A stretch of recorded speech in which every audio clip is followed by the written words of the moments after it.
ఓం శ్రీ గురుభ్యో నమః. వాగర్ధావివ సంపృక్తౌ వాగర్ధ ప్రతిపత్తయే జగతః పితరౌ వందే పార్వతీ పరమేశ్వరౌ. ఈరోజు మనం సౌభరి మహర్షి గురించి తెలుసుకుందాం. సౌభరి మహర్షి బ్రహ్మదేవుని పౌత్రుడైన ఘోరు అనే మహర్షి యొక్క పౌత్రుడు అంటే మనుమడు. మహాతపస్వియగు కణ్వ మహర్షి కుమారుడు. ఋగ్వేద శాఖీయులు అయిన బ్రహ్మ, అంగీర, ఘోర, కణ్వ, సౌభరి మహర్షులలో ఈయన కూడా ఒకడు. ఈ మహర్షి ప్రస్తావన మనకు భాగవత పురాణం 9వ స్కంధంలోనూ విష్ణు పురాణంలోనూ కనిపిస్తుంది. కృతయుగంలో ఒకసారి దేవతలకు దితి కుమారులు అయినటువంటి రాక్షసులకు గొప్ప యుద్ధం జరిగింది. ఓడిపోయిన ఇంద్రుడు శ్రీహరిని శరణు వేడాడు.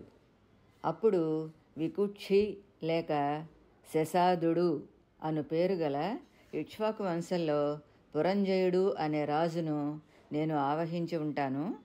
నీవు ఆబోతువై అతణ్ణి నీ మూపున అధిరోహింపచేయి అని శ్రీహరి చెప్పాడు. దేవేంద్రుడు ఆబోతు రూపాన్ని పొంది తన మూపు మీద పురంజయుణ్ణి మోశాడు. విష్ణు తేజస్సు తనలో వ్యాపించగా పురంజయుడు ఇంద్రుని మూపును అధిరోహించి ఘోర సంగ్రామంలో రాక్షసులను పాతాళానికి తరిమికొట్టాడు. రాక్షసరాజుల పురాలను కొల్లగొట్టాడు కాబట్టి పురంజయుడు అని. కకుత్ అనగా మూపు. ఎద్దు మూపునందు స్థితుడు అయిన కారణంగా కాకుచ్చుడు అని ఇంద్రుని వాహనంగా పొందాడు. కావున అమరేంద్ర వాహనుడు అని పేర్లు పొందాడు. కాకుచ్చుని వంశంలోని వాడైన యవనాశ్వునికి పుత్ర సంతానం కోసం మునులు పుత్రకామేష్టి యాగం జరిపించి ఒకనాటి రాత్రి మంత్రపూరితమైన జలాన్ని నింపిన కలశాన్ని ఆ యవనాశ్వుని పత్ని కోసం యజ్ఞవాటికలోనే ఉంచి అందరూ నిద్రపోయారు. ఆ రాత్రి యవనాశ్వునికి బాగా దాహం వేసి ఆ నీటిని త్రాగాడు. దానివల్ల యవనాశ్వుని గర్భాన్ని తన కుడి చేతి బొటనవేలుతో చీల్చి బయటకు వచ్చిన శిశువు ఏడుస్తూ ఉంటే ఇంద్రుడు వచ్చి ఆ శిశువు నోట తన చూపుడు వేలును పెట్టినందువల్ల ఆ పిల్లవానికి మాంధాత అని పేరు పెట్టాడు ఆ ఇంద్రుడు. ఈ మాంధాత సప్తద్వీప సమన్వితమైన ఈ భూమిని ఏకఛత్రాధిపత్యంగా ఏలినందువల్ల దేవేంద్రుడు అతనిని త్రసదస్యుడు అని పొగడాడు. మాంధాత శతబిందుని కుమార్తె అయిన బిందుమతిని వివాహం చేసుకున్నాడు. వారికి అంబరీషుడు, పురుకుచ్చుడు, ముచికుందుడు అను కుమారులు, వీరు కాకుండా 50 మంది కుమార్తెలు కలిగారు. మాంధాత మధుర రాజ్యమును పాలించే కాలంలో తపస్సంపన్నుడైన ఈ సౌభరి మహర్షి మధురకు సమీపంలోని అరణ్యంలో తపం ఆచరించేవాడు. ఈయన అత్యంత ఆయుష్మంతుడు. త్రేత, ద్వాపర యుగములలో ఈయన ఉనికి తెలుస్తుంది.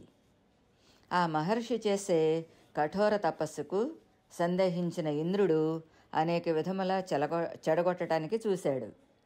ఈ ఆటంకాల వల్ల భూతలము అంతరాయముల నిలయము అని తాను నేర్చిన జలస్తంభన విద్యతో యమునా నదీ జలములలో 12 సంవత్సరాల పాటు తపస్సు చేసిన సమయంలో ఆ నీటిలోని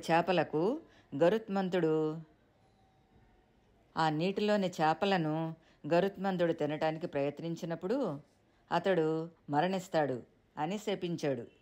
ఒకసారి గరుత్మంతుడు కోపించి కాళీయుని విసిరివేశాడు. ఆ కాళీయుడు వచ్చి యమునా నదిలో పడ్డాడు. ఒక విధంగా సౌభరి మహర్షి గరుత్మంతునికి ఇచ్చినటువంటి శాపం ఈ విధంగా కాళీయునికి మేలు చేసింది. గొప్పవాడైన సౌభరి ముని తన తపస్సుకు విరామం ఇచ్చి నీటిపైకి వచ్చి అక్కడ తన భార్యాపుత్రులతో సంసార సుఖాన్ని చూరగొంటూ ఉన్న చేపల రాజును చూశాడు. దానిని చూసిన సౌభరికి వివాహేచ్ఛ కలిగి తనకు దగ్గరలో ఉన్న మాంధాత రాజు వద్దకు వెళ్ళి తనకు వివాహం చేసుకోవాలి అనే తలంపు కలిగినది కావున మీకు కలిగిన 50 మంది పుత్రికలలో ఎవరినైనా ఒకరిని తనకు ఇవ్వమని అడిగాడు. శుష్కించిన శరీరం కలిగిన సౌభరి మహర్షిని తన పుత్రికలు వరించరు అనే నమ్మకంతో, నా పుత్రికలలో ఎవరైనా తమరిని వరించినట్లయితే వారిని మీకు ఇచ్చి వివాహం చేస్తాను అని సౌభరికి మాంధాత చెప్పాడు. మాంధాత మనస్సులోని ఆలోచనను గమనించిన సౌభరి మహర్షి తన తపోబలంతో యవ్వనుడిగా తయారై అంతఃపురమున గల ఆయన పుత్రికల వద్దకు వెళ్ళి జరిగిన విషయం చెప్పాడు. అతనిని చూసి మాంధాత పుత్రికలు 50 మంది కూడా ఆయనను వరించారు. మాంధాత వారందరినీ సౌభరి మహర్షికి ఇచ్చి వివాహం చేశాడు. ఈ విధంగా ఆ రాజకన్యలను వివాహం చేసుకుని సౌభరి తన తపోమహిమతో అనేకమైన భవనములు, అన్ని రకాల భోగములు, తినుబండారములు, ఉద్యానవనములు ఏర్పరచుకుని సుఖంగా ఉన్నారు. ఒక రోజున మాంధాత తన కుమార్తెలు, అల్లుడైన సౌభరి ముని ఎలా ఉన్నారో చూద్దాము అని వెళ్ళి చక్రవర్తిలాగా ఉన్న మునిని తన కుమార్తెలను చూసి ఆనందించి ఆ ముని చేత ఆదర సత్కారములు పొంది సంతృప్తిగా ఇంటికి వచ్చాడు. కొంతకాలము తరువాత సౌభరి మహర్షి ఒకనాడు ఒంటరిగా వచ్చి కూర్చుని తన గురించి తాను చింతించి చేపల జంట పొత్తును చూసిన తరువాత కలిగిన దోషం చేత తాను ఈ సంసార జంజాటల్లో పడి నా పతనాన్ని చూసుకున్నా. 50 మంది భార్యలతో 500 మంది బిడ్డలతోనూ కాలక్షేపం చేయటం తప్పు అని అనుకుని దానికై తన తపస్సును వ్యర్థం చేసుకున్నాను అని తలంచి వానప్రస్థాశ్రమము స్వీకరించి అక్కడ గురుకులమును కూడా ఏర్పరిచి శిష్యులను విద్యావంతులను చేస్తున్నాడు. విద్యాతురాణం నసుఖం నిద్ర అంటే విద్య కావాలి అని అనుకున్న వారికి సుఖం అనేది ఉండకూడదు, దుఃఖము ఉండదు, నిద్ర అసలే ఉండకూడదు అని పెద్దల వాక్కు. అందుకే విద్యార్థులు కష్టమైన ఆయన వద్ద విద్య నేర్చుకొనుటకు అనేక మంది వచ్చారు.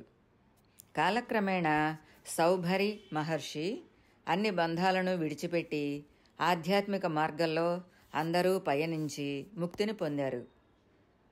ఏ వయసుకి చెందిన ధర్మాన్ని ఆ వయసులో పాటించాలి అని తనలాగా వయసు మళ్ళిన తరువాత వివాహం చేసుకుని ప్రవర్తించడం సరికాదు అని, ఇంద్రియాలను ఎవరికి వారు స్వతహాగా నియంత్రించుకోవాలి అని, కాలయాపనతో చివరికి బాధపడటం మంచిది కాదు అని సౌభరి మహర్షి తన జీవితం ద్వారా మనం గ్రహించేటట్లుగా తెలియచేశాడు.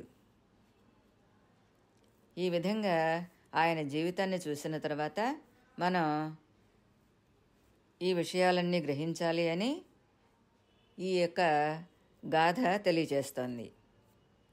ఓం సౌభరి మహర్షియే నమః. స్వస్తి.